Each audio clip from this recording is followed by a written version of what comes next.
Oh yeah, yeah, yeah, yeah. Oh yeah, yeah, yeah, yeah. Oh yeah, yeah, yeah. Me I say, catch vibes, see what I feel like. Fulfilling fantasy, but it's real life. She only call me after midnight. Yoga in the morning make her skin tight. But now got me so traditional. Plenty women so fictional. Give me love unconditional. Baby, one pon me very slow. Reading your mind, I know. Hey, gassing you up takes a go. I beg. Pump the brakes on the road. Tell me I'm not your type. Good things in your life you know like.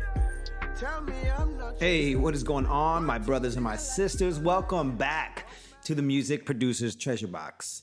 I am your host, Fermi, and I'm excited to once again bring you an interview with some stellar person in the music industry that can shed some light on what you got to do to rise to the top in this modern era of publishing and promotion for music. I'm gonna tell you what, right now, a lot of people can complain that the market might be saturated with music, that content is relentless, that is constantly being, published onto their feeds on social media, on Spotify, all these places, right? There's just so many spots that you can grab music or other content. But this show is here to shine some light on how you can rise to the top and stand out. Because believe it or not, despite all those obstacles and despite all that competition, this is an amazing time to be alive. And it is the golden era for art and creativity. Trust me.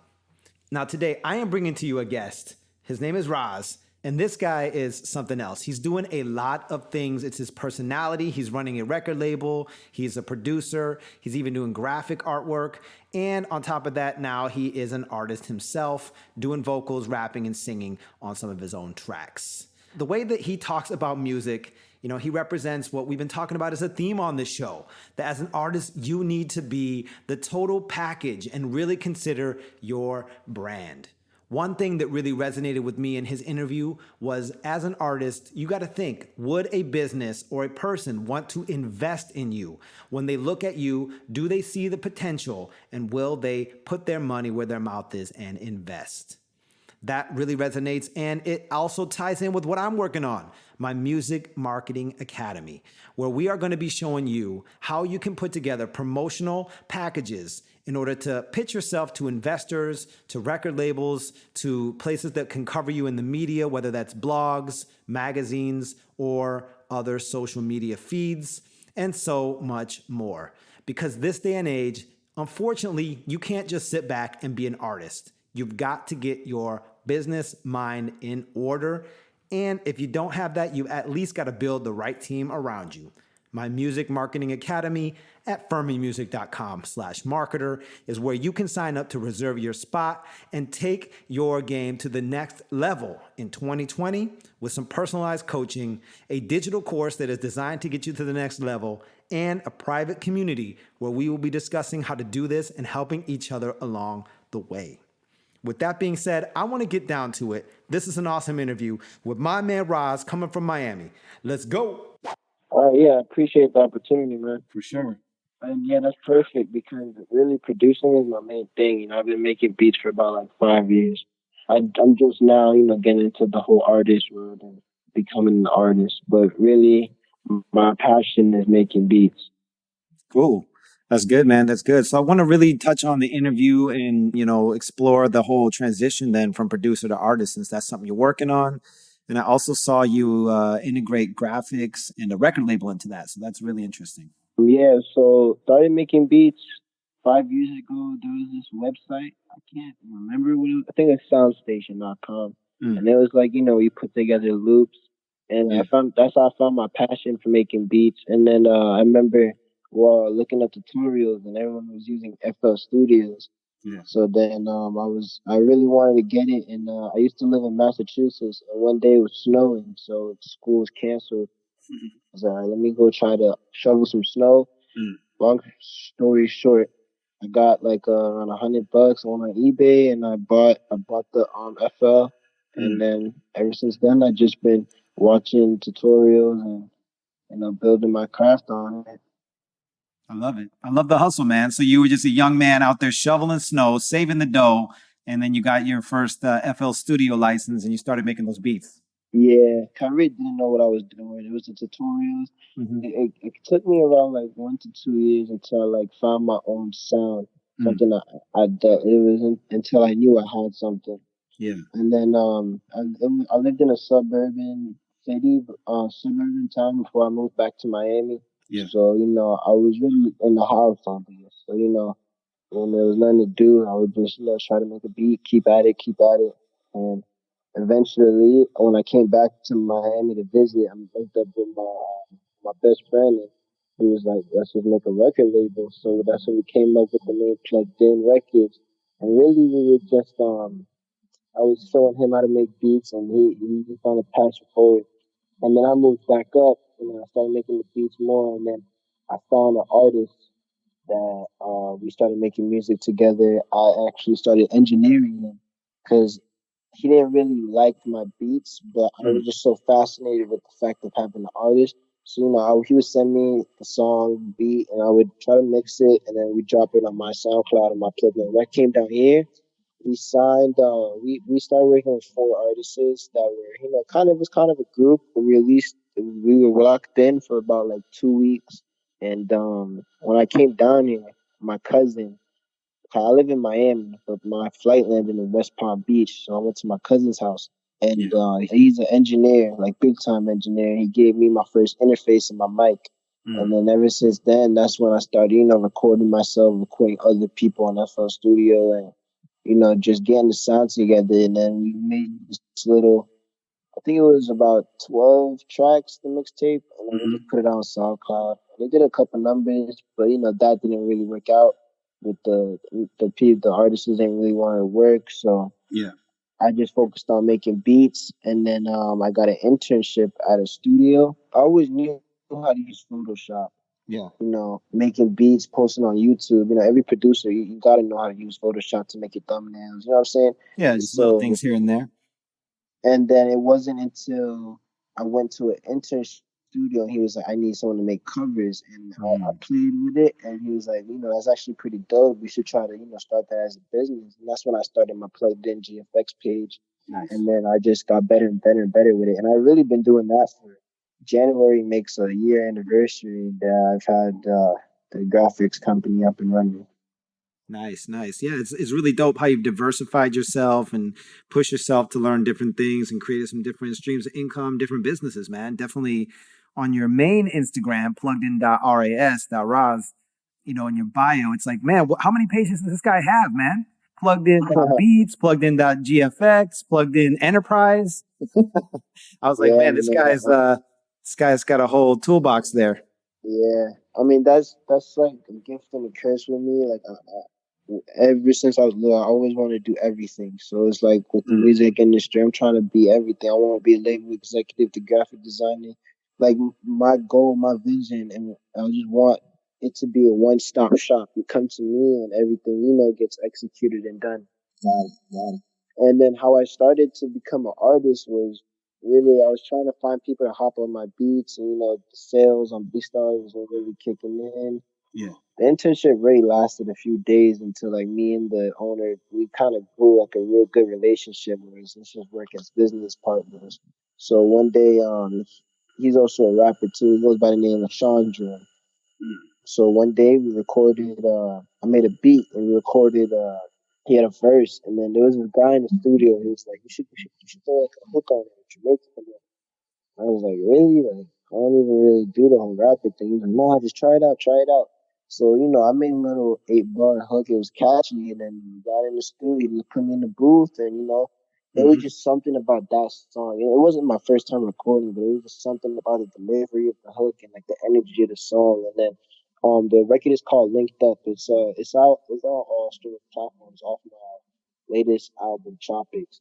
But it was that song after we recorded it. It was the energy. It made the beat in like 10 minutes. He recorded his part, recorded my part. We mixed and mastered it in like 2 days. We just put it out, and it did real good numbers. I think overall it has around 12K streams in all platforms. Dope. And it was really that song that like it pushed me it gave me the motivation, to take this artist thing seriously. Like, okay, if, I know producing is what I want to do, but I kind of found a passion for the artist, and I started playing with it. I made another record after that called Shop. It was in a whole different lane. It wasn't really a dancehall track. It was more, rap, the new wave stuff. And that's when I linked up with my video guy, Benji Filmed It. One of my friends met me with him, and that's when I told him, "Hey, come, let's be part of Plugged In." So it was his first music video, my first music video. So we made the Shop music video. We put it out, and then I did my first performance. Everything, all the first things all was coming together, little by little, step by step, simultaneously. And then after the Shop record, things, wasn't really, it was taking off, but I still didn't find the sound I wanted to have until one day me and my co-CEO, who also makes beats, who I'll tell you about, we were at my house and we made the beat for Head Off. That's really my standout single right now. And when we made the beat, as soon as we found the sample on Splice, I had that hook in my head. I was like, "They want to your head," and like I had that hook that was catchy. And I remembered it. And then, so short story short, I'm playing the beats for AWOL, and we talking business, and he's like, "Okay, cool." And then I was like, "Oh, you want to do a song right now?" He was like, "Yeah, load up a beat." So I pulled up that beat, and then he was like, "You got a hook?" And then I was like, "Yeah, I got this and that." But the engineer was also on the song too, on the second verse, Cali. Yeah. He recorded me, and then once he was using the auto tune, he just did something that had this like crazy effect to it. And then that's how the Head Off song came along, and it was after Head Off where Cool, man. Well, hey, what I want to do actually is feature the song Head Off right now and let the audience hear a little bit of that. How you feel about that? yeah, let's run it. Yeah, let's go. They gon' take a hit off. They gon' take a hit off. I got a pack from the wrist to take your head off. They gon' take your head off. I know some killers in Flatbush and they gon' take your head off. They gon' take your head off. I got the niggas overseas, they will pay to take your head off. And they gon' pay to take your head off. And if I play you this little beat, it's gon' take your head off. And if I play you this, it's gon' take your head off.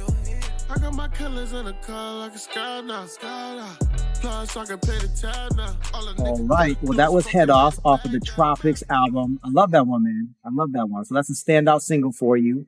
But I just want to take it back for a second. I want to take it back. You started talking about your first mic, your first audio interface. And I was wondering if you could just, for our listeners, tell people, what would a beginning artist need to get started, at minimum, from your perspective, to get started producing and maybe recording the vocals as well? Well, I mean, you're gonna need a digital audio workstation. My preference is FL. And an interface, a good computer, not just any computer, nice, quality computer. Yeah. And a mic. You could get the stand, but honestly, I didn't even have a stand. Yeah. I was using a styrofoam cup and just attaching the mic to the cup and putting it on the desk, and I had to do. But yeah, just a mic interface and a laptop and YouTube. I would say YouTube is like a university, man. Like there's so much stuff you can learn there. So what I would get is a laptop interface and just lock in.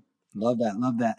But I know a lot of people though, they will rely on YouTube almost to a fault, right? Like they'll just be searching things all day, all night, and they'll know probably basically more than anybody I know, but they haven't executed on it, right? But I love what you're saying. You had a mic in a styrofoam cup. It's important to have some things, but then after a certain point, just do it. Right, yeah. I think we've all seen people with studios that are decked out with like just so much money invested into it. But again, it's like if you don't know how to use the tools, man, it doesn't match up to somebody who just jumps in. Like what I would do really, I mean, I would watch a few videos, but that's only when I would get stuck. I would just play around in the software, and until it's where the point where I actually need, like, okay, I don't know how to do this. I'm trying to figure it out, and then I get frustrated. Then I'll go, dabble into YouTube. But there's been points where I've been stuck on YouTube all night learning new things. But then when I actually execute it, it's just the passion takes over, be on the software for hours creating, making beats or recording little hooks here and there, playing with my voice, figuring out what EQing is, little stuff like that. For sure. When it comes to getting started though as a record label, that's something that I'd be interested in hearing you speak on. You're working with different artists, and you've got your whole enterprise. How does someone start that up, and what are some of the key things people should look out for? So when it comes to starting a record label, really you gotta have everyone says the artist is the most important key, but to me it's all about the team behind the artist. You gotta make sure that you have, who's the beat maker, who's the person pushing it. Do you have a promo team? Yeah. Who how are you delivering this music to all platforms? You know what I'm saying? Yeah. So really, before I even started signing artists, I mean, I'm a producer, so me being the label executive and the producer, it kind of makes my label stand out from other labels because when I work with an artist, questioning him, Nah, just like, I guess, what are some pitfalls though that maybe somebody that's trying to start something like that should look for? I mean, that was great what you already said, but I'm sure you've learned some lessons the hard way and had a lot of experience. don't release a record just because you think it's hard. I always tell, always have a strategy. Don't Mm, ever release a record that you just recorded. You can do it, and I did it, like I said, with Link Up, but yeah. it's a lot of work after that can't be avoided if you just wait, And here's a tip: is Spotify. If you have Spotify artists, you can actually submit your music to editable playlist like Rap Caviar and stuff like that, but you have to submit it at least a week before. So that really Yeah. taught me a lesson because I used to be the type to record something, drop it, record it, all right, let's release it. But now, like for 2020, I already submitted 1, 2 singles that Spotify is already listening to. You Yeah. always want the stores to get the record at least 2 weeks. I would say a month, Yeah. just so and it gives you time to promo everything. And then it gives time for ideas to come through. You know what I'm saying? Right on. I mean, I think 7 days is the minimum, right, for the Spotify artists and to potentially get on some of Yeah, seven days their is the radar minimum. things. Yeah, so I think your Yeah, your advice is spot on, right? I actually told somebody else that recently. It's like if you could give them a month, because if you give them only like if you submit it 8 days ahead, that basically gives the editorial team at Spotify 1 day to figure out if they're putting on a playlist or not, and right, that right, obviously is not enough time. right. What about working with the artists? You want the relationship with an artist and a label. Most of the times, I found myself in scenarios where I feel like the label's working harder than the artist, or not working harder. That the label had more passion, had more hunger, Mm, and that taught me a big lesson. With the artist I'm working with now, AWOL, he's hungry. He's hitting me up every day. Let's lock in. Let's get in the studio. Versus my other artists, I would have to call them to get in the studio. The studio shouldn't be calling the artist to come. The artist should be calling the studio. If you get what I'm trying to say. yeah, So anyone trying to start a label, make sure the artist, again, just because he has a sound, it really doesn't even matter with the sound. If your motivation, if you're not motivated, if your hunger isn't there, then it's not gonna go anywhere. You're gonna come to a lot of points where stuff's not getting done, or. So my main thing that I would tell somebody is make sure that your artist is more hungry than you are. right on. I love that. I love that. So coming from Miami, this is something I'm curious about. Actually, you're from Massachusetts and Miami, it sounds like. So what is that whole sound and that whole city all about, the scene down there? Well, with Miami right now, it's really kind of, I would say, saturated a little bit. Mm, Everyone's kind of going for the same sound, but there's a few artists. It gives the artists who really want to blow like chance to be more unique. So there's a lot of artists that you'll find down here that are very underground and low key, but have a crazy sound because they're tired of the oversaturated sound that's coming out of South Florida. So they try to be different. So I mean, it's really a lot of different sounds. I couldn't even pinpoint an exact sound. And with Massachusetts, I was born in New York before I moved to Miami. mm, So like the whole up north scene, it's really pretty much the same. Everyone's trying to push out that same saturated sound over. So people you're gonna find more people that have more unique sound. For sure. And how do you place yourself in that camp? Like, are you kind of gravitating towards imitating the current sound, or are you distinguishing yourself? And what makes you really stand out from a sound perspective? Well, from a sound perspective, I think right now my sound is very stand out. I try to stay away from the quote unquote industry sound, and I try to use. And with me, I think what makes my sound so different is because I'm actually making the beats, so I know how to approach it differently than an artist would, a regular artist would, if you know what I'm trying to say. Right. So with my sound, I feel like I have a real different sound, very melodic, but at the same time gritty, and it's just different. Right, right. Is there some Jamaican influence? I mean, some of the songs sound like they might be. Some of the titles, anyway.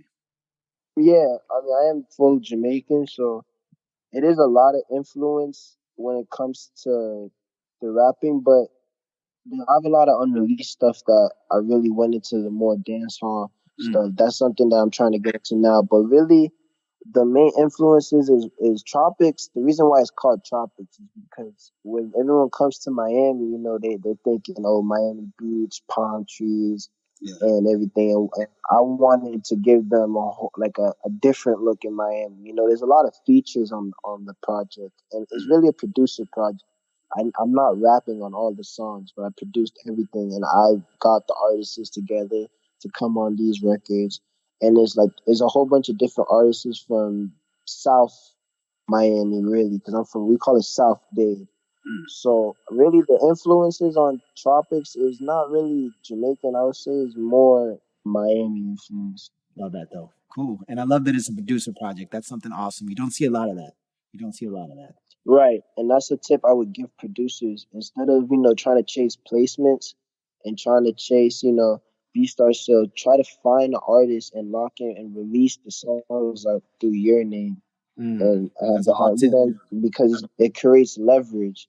So because you could get a signed by a label as an artist, and you don't even have to rap. You can there's I know Nick Mara and Jetson made it. They just got featured on Jay Crinch's new single, and I found that crazy because they're not even rapping on a song, but they're getting that Yeah, exposure just by making the beat.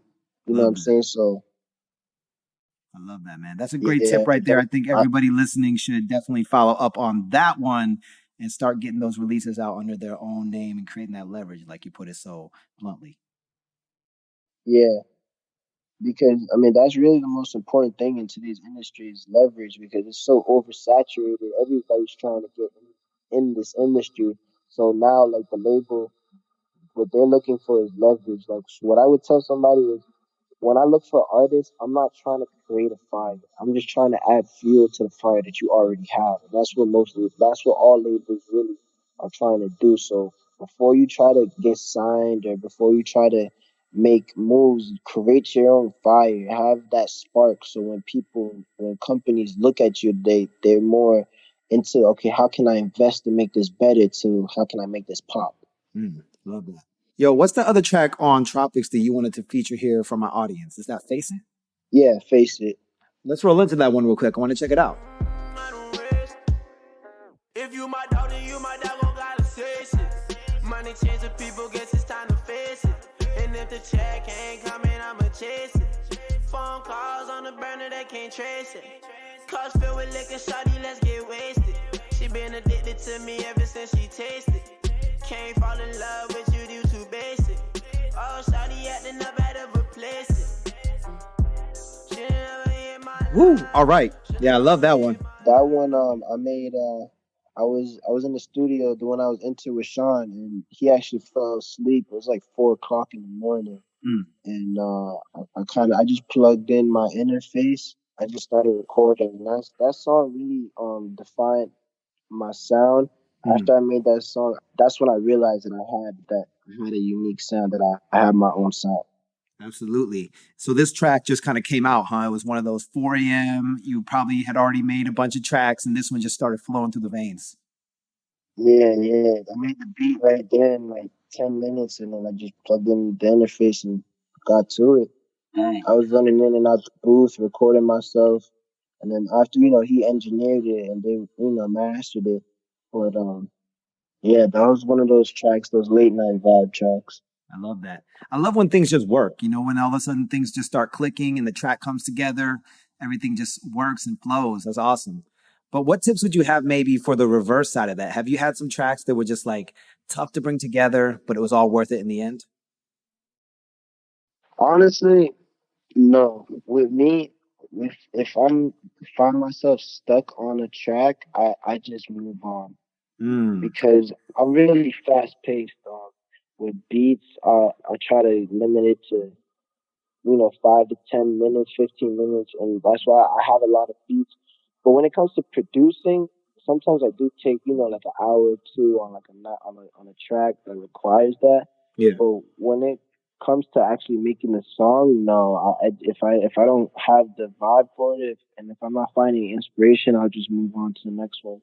Got it. So when you're saying producing, though, you're distinguishing that different than just the beat.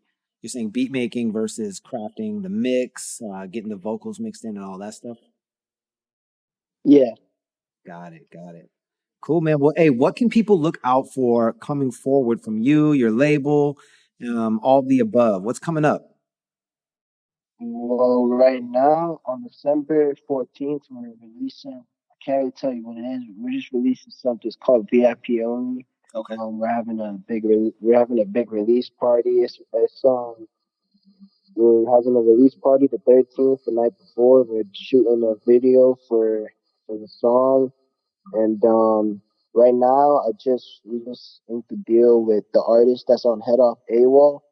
Mm, We're working on a project called 7 for 7, and that's something everyone should really be on the lookout for. I'm executively producing it, but it's like that man right there is talent. And he has passion. When we in the studio, we'll knock out like 3, 4 songs a night. So this that is gonna be a perfect setting. And yeah, in 2020, as me as an artist, I'm just gonna be releasing singles and focusing more on the producing, and again working with artists. Next Friday, this Saturday, VIP only, and the first quarter of 2020, 7 for 7 is something that everyone can be on the lookout for. got it. Well, where can people learn more about you? What's the best way to link up? Just shoot me a DM through IG, pluggedin.ras, and yeah, let's work. My name's Ross. Yeah, Right. man, I'm always open to work. For sure, man. Yeah, it was great going on, whether it was graphics, whether it was producing, whether it was having a label, being an artist yourself, that I thought it would be valuable to bring you onto the show. And definitely you shared some important things there, advice for musicians, advice for producers and executives in the music industry. So thanks, my man. Thank you, man. I really appreciate the opportunity, man. Woo! Okay, well, that was something else, man. I gotta tell you, I dialed up Roz. I wasn't even ready to get interviewing, and the man just jumped in, telling his story and sharing his insights and his vision. Go back ahead and rewind that. Listen to it again because he dropped so many jewels and you need to get a pen. I forgot to tell you that on the intro. Grab a pen, take some notes about how you can stand out as a music producer, as an artist, and even if you want to follow in his footsteps, start your own label. The way that this young man thinks is really unique, and I believe that people will want to be following him to see all the things that he is going to come out with and all of the artists that he is going to help in the future. Keep your head screwed on straight, Roz, because you have got a lot ahead of you. Now, everybody out there, while you are hearing this right now, I am traveling in Japan. I'm in Tokyo. Along with spending some time with family and friends out there, I am also currently recording a sample pack of Tokyo sounds that you will be able to download at my website and that you'll see me talking about on social media in January as well. Because I just wanted to contribute some sounds of artists and of field recordings in Tokyo so that you can add that to your music productions soon. Now, I hope that this show has been really helpful for you, and I need to ask you a big favor. I need you to hop over to Spotify and hit subscribe, or if you listen to this on Apple Podcasts, subscribe and also leave us a review. If you could actually snap a screenshot while you're listening to the show and share it in your Instagram feeds or on Twitter or even on your Facebook, I would really appreciate that because the more I can reach my target audience, the better I will be able to serve and add value to musicians and creatives who are trying to get their music out there to the world. It is all about that reach. And if you can help me, I would really appreciate it so that more artists can reach their fans and get their message out. With that being said, let's hear one more track from Roz. Let's get into it, and I will see you again next week. Can't break the promise to the falling. No. 10 toes down, my family mobbing. We took the losses, we ain't going back. No. Came far, we ain't going back. Yeah. Ain't no way. My nigga, we don't play those games. Them niggas ain't built the same. Them niggas ain't built the same. My nigga, there ain't no way. My nigga, we don't play those games. Them niggas ain't built the same. Them niggas ain't built the same. Yeah. Hold up. Had the big homie on lockdown, yeah. Hold up. Freedom. Cross the fam, that's a big body, yeah. Hold up. Got the young niggas